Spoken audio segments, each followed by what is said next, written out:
প্রিয় ভিউয়ার্স, আসসালামু আলাইকুম।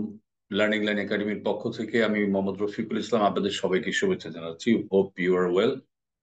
আজকে আমরা যে প্রসঙ্গ নিয়ে কথা বলবো সেই প্রসঙ্গটা হচ্ছে যে ইম্পোর্ট ফাইন্যান্স বা ট্রেড ফাইন্যান্সের ক্ষেত্রে ইম্পোর্ট ফাইন্যান্সটা কেন ক্লাসিফাইড হয়, কেন এই লোনগুলো ডিফল্ট হয়ে যায় এবং এই লোনগুলো ডিফল্ট যাতে না হয় সেই ক্ষেত্রে আমাদের কশনারি মেজার কি কি নেওয়া যায় সেই বিষয় নিয়ে আমরা আজকে কথা বলবো।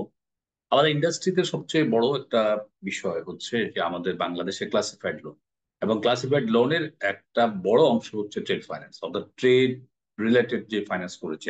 I mean short term financing, যেগুলো এক বছরের মধ্যে অ্যাডজাস্ট হয়ে যায়, রিপেমেন্ট হয়ে যায়। বাংলাদেশের আইনে শর্ট টার্ম ফাইন্যান্স এবং ইন্টারন্যাশনালিও শর্ট টার্ম ফাইন্যান্স হচ্ছে নট ম্যাক্সিমাম 1 ইয়ার।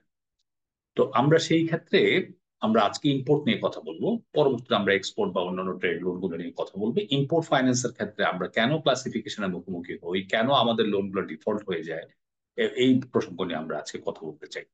আমাদের বাংলাদেশে একটা কালচার আছে, আমরা যখনই কোনো ধরনের লোন নিয়ে কথা বলি বা লোন দেই, লোন দেওয়ার আগে আমরা প্রথম চিন্তা করি সেকেন্ডারি সিকিউরিটি কি কি আছে। আই মিন জমি জমা কি দিবেন, কি ল্যান্ড মর্টগেজ দিবেন, কি কি দিবেন আমাকে, যাতে করে আমি বাসায় নিরাপদে ঘুমাতে পারি।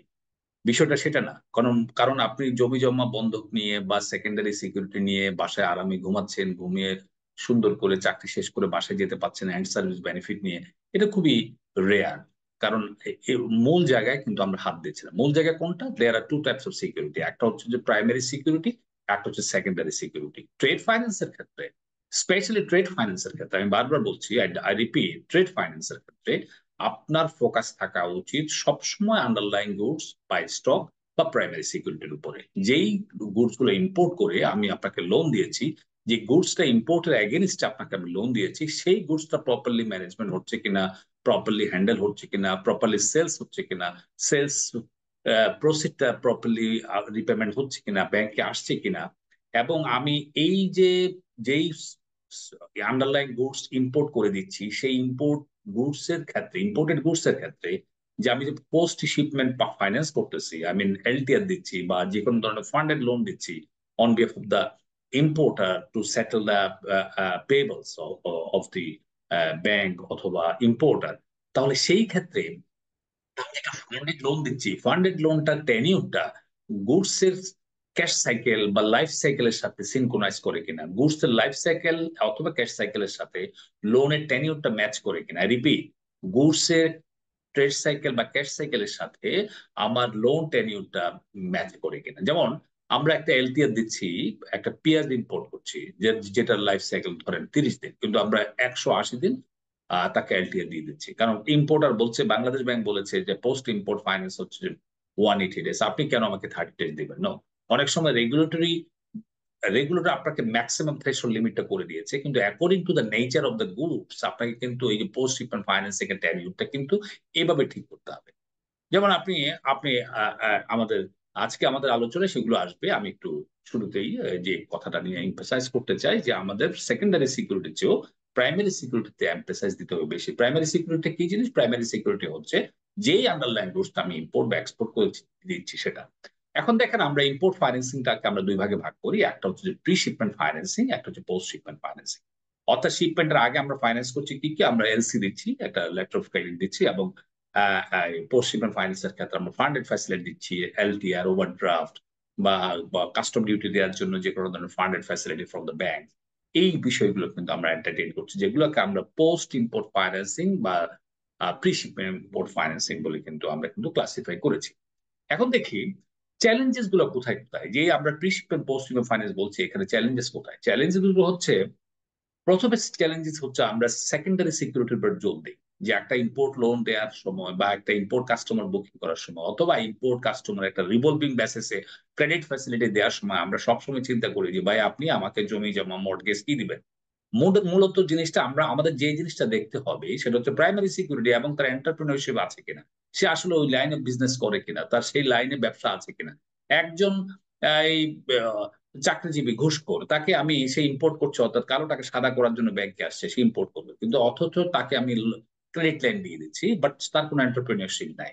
এবং আমি তার প্রাইমারি সিকিউরিটিকে জোর না দিয়ে তার কালো টাকায় কিনা আমার এই বিভিন্ন ধরনের জমি জমা যেগুলো আমরা রেজিস্টার্ড মর্টগেজ করে ব্যাংকের ফেভারে আনছি মনে করছি ব্যাংক সিকিউর নো।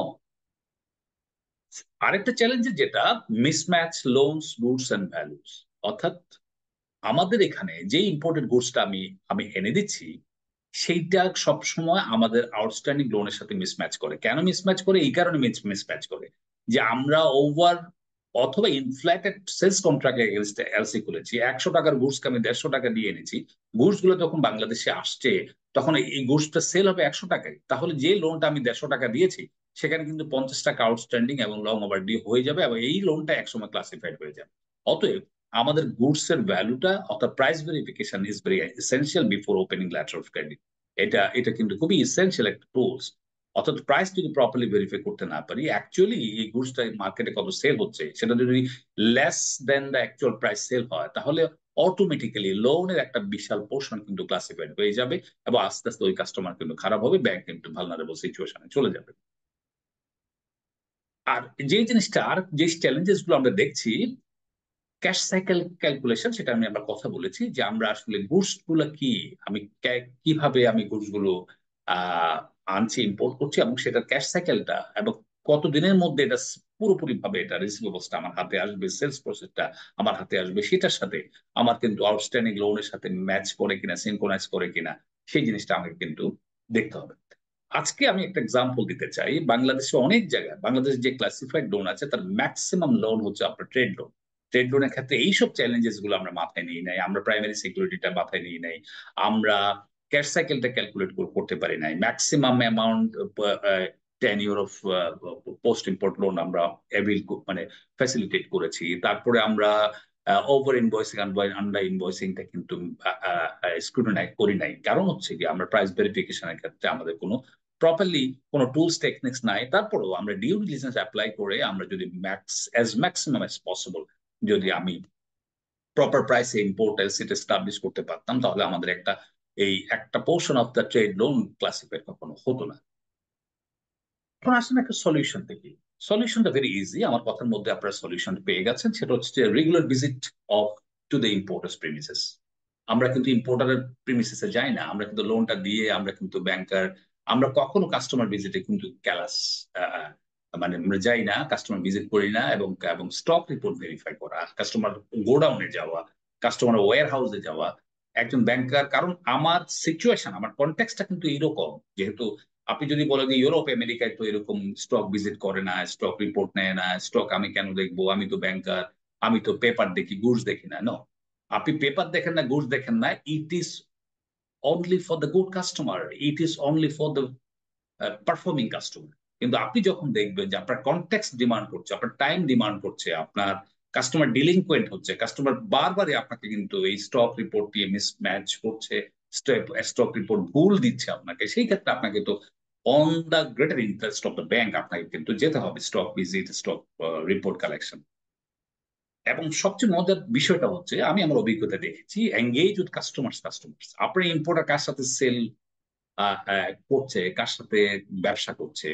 যেমন একজন একজন স্ক্র্যাপ ভেসেল ইম্পোর্টার, সে তার স্ক্র্যাপ গুলো কার কাছে সেল করে, তার সাথে যদি আপনি একটা বিজনেস রিলেশনশিপ, তার থেকে ইনফরমেশন নিয়ে যদি একটা বিজনেস রিলেশনশিপ স্টাবলিশ করা যায় এবং তার সাথে যদি আপনি ব্যবসা বাণিজ্য করেন তাহলে প্রপারলি আপনি কিন্তু ট্র্যাক করতে পারবেন যে আপনার ইম্পোর্টেড আন্ডারলাইন গুডস গুলো কার কাছে সেল হচ্ছে, কতটুকু পরিমাণ সেল হচ্ছে এবং সেই আউটস্ট্যান্ডিং বা স্টকটা বা সেল প্রসিডটা আপনার আউটস্ট্যান্ডিং লোনের সাথে ম্যাচ করছে কিনা, ইটস ভেরি ইম্পর্টেন্ট। অতএব যেসব চ্যালেঞ্জেস গুলো নিয়ে আমরা একটু রিক্যাপ করতে চাই, সাম আপ করতে চাই: রেগুলারলি কাস্টমার প্রেমিসেস ভিজিট করা, ফ্রিকুয়েন্টলি স্টক রিপোর্ট নেওয়া, এবং কাস্টমারের সাথে অর্থাৎ ইম্পোর্টার কার সাথে সেলস করে দ্য ইম্পোর্টেড গুডসটা, তার সাথে একটা রিলেশনশিপ এবং বিজনেস রিলেশনশিপ বিল্ড আপ করা, অ্যাকুরেট প্রাইস ভেরিফিকেশন করা।